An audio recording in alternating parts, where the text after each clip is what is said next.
नमस्कार दोस्तों, पाथफाइंडर पर आप सभी का बहुत बहुत स्वागत है। पिछले 2 दिनों से यानी कि कल से बैंक यूनियंस स्ट्राइक पर हैं and I am very very sure कई सारे लोगों ने इसके बारे में सुना भी होगा and I am also very very sure कई सारे लोगों के जो बैंकिंग ऑपरेशंस है वो इसकी वजह से अफेक्ट भी हुए होंगे। तो इस वीडियो में मैं आपके साथ इसी के बारे में चर्चा करने वाला हूं। कुल मिला के इस वीडियो में हम आपके साथ 3 चीज़ों के बारे में बात करेंगे। सबसे पहला क्वेश्चन जो कि मैं यहाँ पे एड्रेस करूंगा कि असल में ये यूनियंस स्ट्राइक क्यों कर रहे हैं, इनकी क्या क्या रीजंस हैं यहाँ पे स्ट्राइक करने के। यहाँ पे 2 से 3 प्रमुख रीजंस हैं जो कि मैं आपके साथ शेयर करूंगा। उसके बाद जो दूसरा इंपॉर्टेंट सवाल है वो हम डिस्कस करने वाले हैं कि असल में जो भारत की सरकार है, गवर्नमेंट ऑफ इंडिया है, वो इन बैंकों को प्राइवेटाइज क्यों करना चाहती है, इनका क्या एजेंडा है, इनके क्या लॉन्ग टर्म गोल्स हैं, इनके क्या टारगेट्स हैं, उसके बारे में हम बात करेंगे। एंड फाइनली हम एक बहुत ही इंपॉर्टेंट क्वेश्चन के बारे में बात करेंगे और वो मैं समझता हूँ शायद इस वीडियो का सबसे ज़्यादा इंपॉर्टेंट सवाल है कि क्या प्राइवेटाइजेशन सोल्यूशन है बैंकिंग सेक्टर के लिए, क्या निजीकरण से जो बैंकिंग सेक्टर की प्रॉब्लम्स हैं उनका समाधान मिल सकता है या फिर नहीं। चलिए स्टार्ट करते हैं मेरे साथ। मेरा नाम है अनिरुद्ध। यदि आपने अभी तक चैनल को सब्सक्राइब नहीं किया है तो प्लीज़ इसको सब्सक्राइब कर लीजिए। राइट।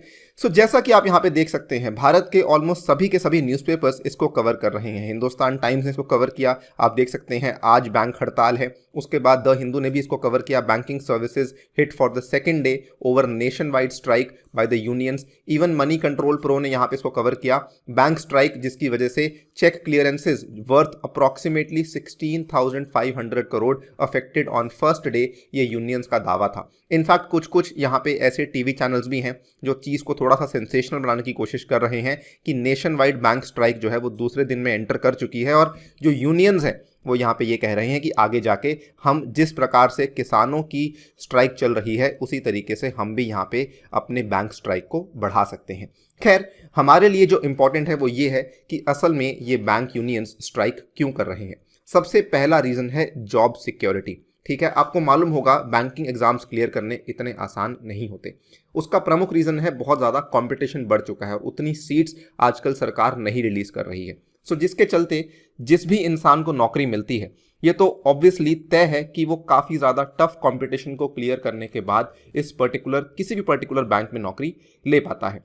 यहाँ पर जो बैंक यूनियंस हैं, जिसमें मैं एक बैंक यूनियन की बात कर रहा हूं जिसका नाम है AIBEA, इसके जो जनरल सेक्रेटरी हैं CH वेंकटचलम, इन्होंने यहाँ पर कहा कि कई सारे ऐसे कैंडिडेट्स हैं जिन्होंने बैंकों को ज्वाइन किया है after very very tough competition, उनको जॉब सिक्योरिटी वो डिजर्व करते हैं। एंड मान लीजिए अगर ये बैंक्स प्राइवेटाइज हो जाते हैं तो उनके पास जो जॉब सिक्योरिटी है वो खत्म हो जाएगी, क्योंकि आपको मालूम होगा कि सरकारी बैंकों में नौकरी जो है वो परमानेंट होती है, वेरस प्राइवेट बैंकों में नौकरी जो है वो कॉन्ट्रैक्चुअल बेसिस पर होती है। और इसीलिए इन्होंने यहां पर साफ साफ कह दिया है that the first and the primary reason, in fact the foremost reason is basically job security. Second important reason की बात करें तो कई सारे लोग यहाँ पे ये भी कह रहे हैं कि जो रिजर्वेशन पॉलिसी होती है, यानी जो आरक्षण की नीति हम चला रहे हैं जिसमें कि कई सारे बैकवर्ड क्लासेस को, कई सारे शेड्यूल कास्ट को सीट्स मिलती हैं सरकारी बैंकों में, वो चीज़ प्राइवेट बैंक्स में अवेलेबल नहीं होगी because private banks they are not bound to follow any such kind of reservation policy, जिसके चलते जो रिजर्वेशन वाले लोग हैं, जो रिजर्वेशन वाले कैटेगरीज हैं, उनको यहाँ पे काफ़ी नुकसान पहुंच सकता है। यह है दूसरा प्रमुख कारण जिसकी वजह से यूनियंस स्ट्राइक कर रही हैं। और तीसरा प्रमुख कारण जिसकी वजह से शायद इसकी लिंकेज कहीं ना कहीं फार्मर्स के स्ट्राइक के साथ भी की जा रही है, वो ये है कि प्राइवेटाइजेशन की वजह से केवल और केवल मुनाफा होगा जो बड़े बड़े रिच कॉरपोरेट हाउसेज हैं जो कि इन बैंकों को बाय कर लेंगे। इसके अलावा जो मिडिल क्लास के लोग हैं या फिर जो लोग यहाँ पे नौकरियाँ करते हैं उनको काफ़ी नुकसान होगा। ये है बेसिकली यहाँ पे तीसरा बड़ा कारण कि सारा का सारा जो पैसा है वो बड़े बड़े कॉर्पोरेट हाउसेस के पास चला जाएगा। इन अ वे आप ये भी समझ सकते हैं कि यूनियंस का एक दावा ये है कि जो असमानता है वो काफ़ी बढ़ जाएगी, यानी कि गरीब जो है वो और गरीब होते रहेंगे और अमीर जो है वो और अमीर होते रहेंगे। चौथा कारण उन्होंने ये भी कहा है कि अगर आप बैंकों को प्राइवेटाइज करते हैं, क्योंकि प्राइवेट बैंक्स कभी भी आपको अकाउंटेबल नहीं होते हैं, इसीलिए जो डिपॉजिटर्स की सेविंग्स हैं, इतनी हार्ड अर्नड सेविंग्स होती हैं, उसका भी काफ़ी बड़ा रिस्क है जो कि डिपॉजिटर को फेस करना पड़ सकता है। बिकॉज इसके पहले भी ऐसा कई बार हुआ है कि प्राइवेट बैंक्स जो हैं वो कोलैप्स कर चुके हैं। इनफैक्ट इसके बारे में जानकारी मैं आपको वीडियो के अंत में दूंगा कि कौन से प्राइवेट बैंक्स की मैं बात कर रहा हूं। तो ये 3-4 कारण हैं जिसकी वजह से बैंक यूनियंस स्ट्राइक कर रही हैं। आई होप इसकी क्लैरिटी आपको मिल गई होगी। नाउ यहाँ पर केवल यही नहीं, इनफैक्ट अगर आप देखें हमारे आरबीआई के एक्स गवर्नर श्री रघुराम राजन जी, इन्होंने भी कल परसों की बात है एक काफ़ी लंबा चौड़ा इंटरव्यू दिया जिसमें कि इन्होंने बताया कि selling the PSU banks to corporate is a colossal mistake, यानी कि ये बहुत ही बड़ी गलती है और ये चीज़ हमारी सरकार को नहीं करनी चाहिए। नाउ हम बात कर लेते हैं जो बड़ा सवाल है कि असल में गवर्नमेंट ऑफ इंडिया इस पर्टिकुलर प्रपोजल को क्यों उठा रही है, इनका यहाँ पे एजेंडा क्या है, इनका यहाँ पे टारगेट क्या है। देखिए, इस साल का जो यूनियन बजट आया था उसमें गवर्नमेंट ऑफ इंडिया ने अनाउंस कर दिया था कि हम सबसे पहले तो 2 पब्लिक सेक्टर बैंक्स को और एक जनरल इंश्योरेंस की कंपनी को प्राइवेटाइज करने वाले हैं आने वाले फिस्कल ईयर में। आने वाला फिस्कल ईयर कौन सा होगा आपका? आने वाला फिस्कल ईयर जो कि अभी 15-20 दिन में शुरू होने वाला है, 2021-2022। ठीक है, तो ये वाले फिस्कल ईयर में हम 2 पीएसबीज और एक जीआईसी कंपनी को प्राइवेटाइज करने वाले हैं। इन्होंने साथ में ये भी कहा कि हम कई सारे ऐसे क्षेत्र चुने हुए हैं जहां पर बेसिकली हम स्ट्रैटेजिक सेल करना चाहते हैं या फिर हम डिसइन्वेस्टमेंट करना चाहते हैं इन 4 स्ट्रैटेजिक सेक्टर्स। ये 4 सेक्टर्स कौन से हैं? सबसे पहला है बैंकिंग, दूसरा है इंश्योरेंस, तीसरा है फाइनेंशियल सर्विसेज। ये ऐसे सेक्टर्स हैं जहां पर कि बेसिकली हमारी गवर्नमेंट की बेयर मिनिमम प्रेजेंस होएगी। इसमें दोनों चीज़ों में फ़र्क होता है स्ट्रैटेजिक सेल और डिसइन्वेस्टमेंट में। डिसइन्वेस्टमेंट में गवर्नमेंट बेसिकली अपना कुछ स्टेक सेल ऑफ करती है और स्ट्रैटेजिक सेल में गवर्नमेंट जो है वो 50% से ज़्यादा स्टेक सेल ऑफ कर देती है। इस चीज़ को प्लीज़ ध्यान रखिएगा। डिसइन्वेस्टमेंट के केस में गवर्नमेंट कुछ स्टेक सेल करती है। मान लीजिए गवर्नमेंट के पास आज 100% का स्टेक है तो शायद गवर्नमेंट 10% कर दे, शायद गवर्नमेंट 20% कर दे, लेकिन स्ट्रैटेजिक सेल के केस में गवर्नमेंट 50% से ज़्यादा सेल करती है, सो दैट जो अल्टीमेटली ओनर बन जाता है उसका, वो एक प्राइवेट प्लेयर बन जाता है। नाउ ये प्रपोजल के लाने के पीछे के कारण क्या थे? गवर्नमेंट ऑफ इंडिया के पास कुल मिला के 3 कारण थे। सबसे पहला कारण ये था कि पिछले कई सारे सालों से जो आपके पब्लिक सेक्टर के बैंक्स हैं, जो सरकारी बैंक हैं, इनके जो स्ट्रेस्ड एसेट्स हैं, जिनको कि हम एनपीएस भी कहते हैं, नॉन परफॉर्मिंग एसेट्स, ये काफ़ी तेज़ी से बढ़ रहे हैं।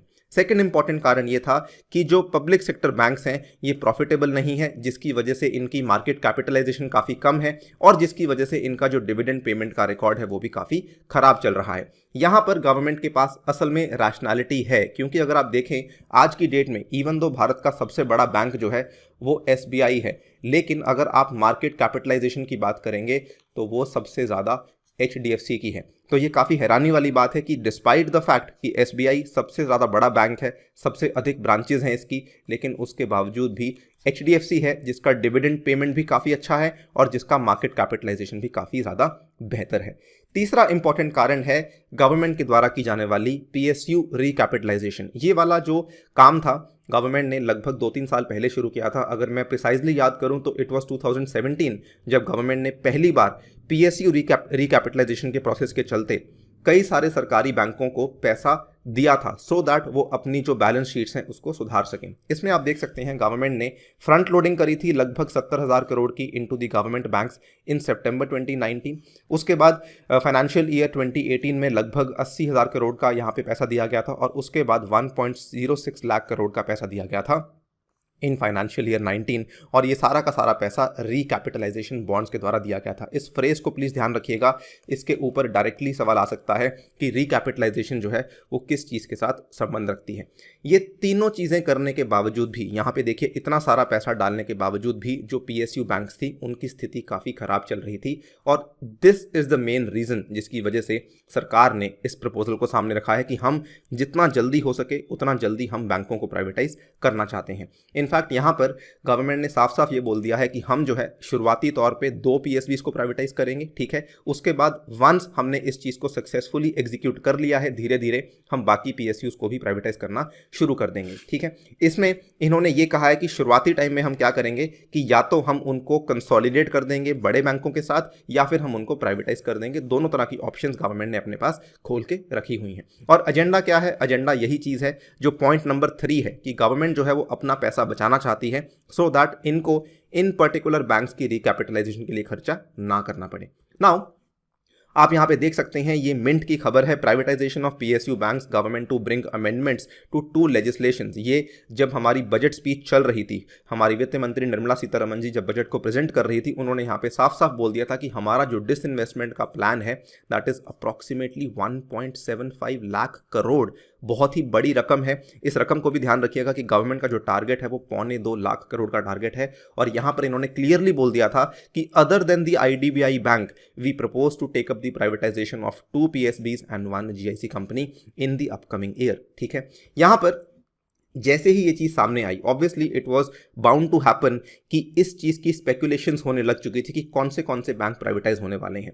और जैसे ही स्पेकुलेशंस होने लग गई थी, कई सारी जो चीज़ें हैं वो बदलने लग गई थी। शेयर मार्केट में उन पर्टिकुलर बैंकों के शेयर काफ़ी ऊपर नीचे होने लगे, जिसकी वजह से काफ़ी ज़्यादा हड़बड़ी भी मच चुकी थी। और इसमें आप देखिए कई सारी स्पेकुलेशंस जो है वो शांत हो चुकी थी 15 फरवरी को, क्योंकि यहाँ पर एक न्यूज़ सामने आई थी। अगेन यहाँ पर इसका जो सोर्स था वो किसी को नहीं मालूम, क्योंकि जिन लोगों ने इसके बारे में बताया था उन्होंने कहा कि हमारा नाम सामने नहीं आना चाहिए। तो यहां पर बैंक ऑफ इंडिया के साथ 3 और पब्लिक सेक्टर बैंक्स थे जो कि माना जा रहा था कि शायद ये प्राइवेटाइज किए जाएंगे। ये 4 बैंक्स कौन से थे? Bank of Maharashtra, bank of India, Indian overseas bank and the central bank of India. Now again अभी तक कुछ भी फाइनलाइज नहीं हुआ है कि क्या यही वो 4 बैंक्स हैं या फिर क्या यही वो जो, क्योंकि आपको मालूम है कि गवर्नमेंट असल में 2 चुनने वाली है, तो इट इज़ पॉसिबल कि इनमें से 2 चुने जाएं, हो सकता है इन चारों में से कोई भी 2 ना चुने जाएं। लेकिन एक और चीज़ सामने आई है, और ये जस्ट परसों की ही बात है जब नीति आयोग ने इस चीज़ को क्लैरिफाई कर दिया था कि एटलीस्ट ये वाले जो 6 पब्लिक सेक्टर बैंक्स हैं ये हमारे निजीकरण की परियोजना के अंदर फॉल नहीं करते हैं। ये वाले 6 बैंक्स कौन से हैं?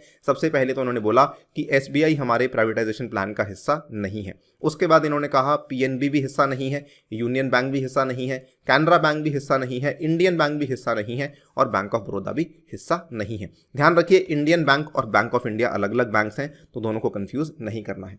फिलहाल के लिए केवल इतनी ही जानकारी है जो सामने आई है फ्रॉम दी गवर्नमेंट साइड। यहां पर इट इज स्टिल पॉसिबल कि शायद इन 4 बैंकों में से कोई ना कोई 2 बैंक फाइनलाइज किए जाएंगे।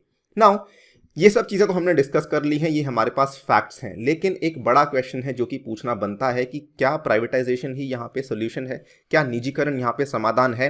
जो भी प्रॉब्लम्स आज की डेट में सरकार फेस कर रही है या फिर जो भी प्रॉब्लम्स PSU बैंक्स फेस कर रहे हैं, क्या हम ये कह सकते हैं कि private banks are doing better than the PSBs? इस चीज़ की डिस्कशन भी कर लेते हैं। देखिए, पिछले 2 साल में मुझे नहीं लगता कि प्राइवेट सेक्टर बैंक्स का जो ट्रैक रिकॉर्ड है वो बहुत ही अच्छा चल रहा है। मैं आपको सबसे लेटेस्ट चीज़ अगर बताऊं तो जस्ट अभी 3-4 महीने पहले की बात है, लक्ष्मी विलास बैंक के ऊपर RBI ने मॉरेटोरियम लगाया था। लक्ष्मी विलास बैंक अगेन एक प्राइवेटली ओन्ड बैंक है और इसने कई सारे ऑपरेशनल इश्यूज को फेस किया था, और after facing all these operational issues इसके जो डिपॉजिटर्स की हालत ख़राब हुई, जो यहाँ पे लोग जिन्होंने लोन लिए हुए थे उनकी हालत ख़राब हुई। इवेंचुअली RBI ने डिसाइड किया कि हम इसको DBS बैंक ऑफ सिंगापुर के साथ मर्ज करने वाले हैं, और ये बेसिकली बताता है कि कोई प्राइवेट सेक्टर बैंक्स भी बहुत अच्छा काम नहीं कर रहे हैं। अब आप सोचेंगे कि लक्ष्मी विलास बैंक तो काफ़ी छोटा बैंक है, तो हम उसके साथ तुलना नहीं कर सकते हैं। मैं आपको कुछ बड़े बैंक से एग्जांपल बता देता हूं। यहां पर आप देख सकते हैं ICICI बैंक की जो MD और CEO रह चुकी हैं, चंदा कोचर, जो कि आजकल काफ़ी ज़्यादा सुर्खियों में है, बट प्राइमरीली क्योंकि इनकी ऊपर काफ़ी सारी इंक्वायरीज चल रही हैं। इनको यहां से इनके इतने ऊंचे पद से हटाया गया था बिकॉज ये कई सारे लोन्स ऐसे एक्सटेंड कर रही थी जिनके पीछे इन्होंने कोई कोलैटरल ही नहीं लिया था। उसके बाद एक और बड़ा बैंक जो कि पिछले साल की शुरुआत में जस्ट बिफोर कोविड-19 आपको मालूम होगा, येस बैंक सुर्खियों में रहा, और येस बैंक के CEO राणा कपूर को भी एक्सटेंशन नहीं दी गई थी बाय द RBI, और आज की डेट में अगेन ये भी सुर्खियों में रह रहे हैं। ये वाली जो आप न्यूज़ कटिंग यहाँ पे देख सकते हैं, ये जस्ट कल ही की बात है। येस बैंक के जो फाउंडर है राणा कपूर, इनकी दिल्ली प्रॉपर्टी को सोल्ड किया गया। सो बेसिकली कहने का मतलब ये है कि we can't say black and white तरीके से कहना बहुत ही मुश्किल होगा कि जी हाँ प्राइवेट सेक्टर के बैंक्स अच्छे हैं या फिर PSU बैंक्स खराब हैं या फिर PSU बैंक्स का निजीकरण करना ही उनका सही समाधान है।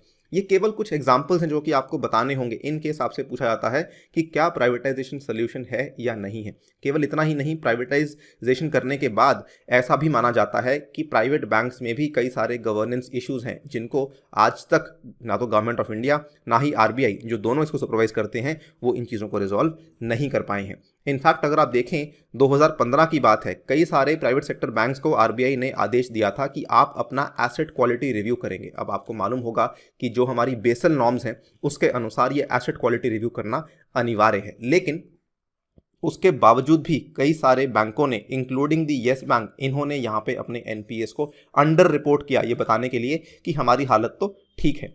इनफैक्ट जब आरबीआई को चीज़ें बाद में मालूम पड़ी तो उन्होंने एक्सिस बैंक की जो एमडी रह चुकी हैं शिखा शर्मा, इनके भी एक्सटेंशन को डिनाई कर दिया था। सो अगेन मैंने यहाँ पे आपको 4 बैंकों का नाम बता दिया है जो कि प्राइवेट सेक्टर को बिलोंग करते हैं और जिनके हालात ज़्यादा अच्छे नहीं हैं। So clearly it is very very visible कि केवल प्राइवेटाइजेशन करना ही यहाँ पे सोल्यूशन नहीं है।